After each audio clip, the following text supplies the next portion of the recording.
ఇంత దుర్మార్గంగా మాట్లాడటమే కాకుండా నిన్న మళ్ళీ నోరు తెరిచి మాట్లాడుతూ ఇది ఇక్కడికి ఆగిపోలేదు అక్కడికి ఆగిపోలేదు అని చెప్పి నేనేమంటున్నా, ఒక మేరు పర్వతం మీద మీరు ఎదిరించాలంటే మీకు ఆ శక్తి సరిపోదు.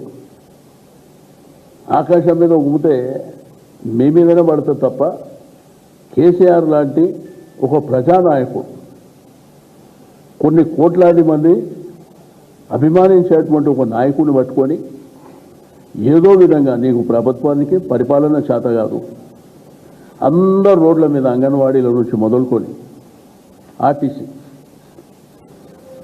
వాళ్ళు 43,000 మంది ఉద్యోగులు, వాళ్ళు రిటైర్ అయిన తర్వాత కొంతమంది చనిపోయిన తర్వాత ఇప్పుడు 37,000 మంది ఉన్నారు.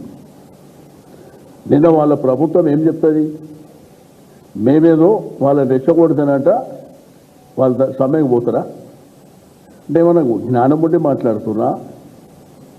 రెండోది మీ మేనిఫెస్టోలో ఏం పెట్టారు, కేసీఆర్ గారు వాళ్ళని గుండెల్లో పెట్టుకొని చూసుకోవాలని వాళ్లకు ప్రభుత్వంలో విలీనం చేయాలని చెప్పి మేము క్యాబినెట్లో నిర్ణయం తీసుకొని గవర్నర్కి పంపించినాం.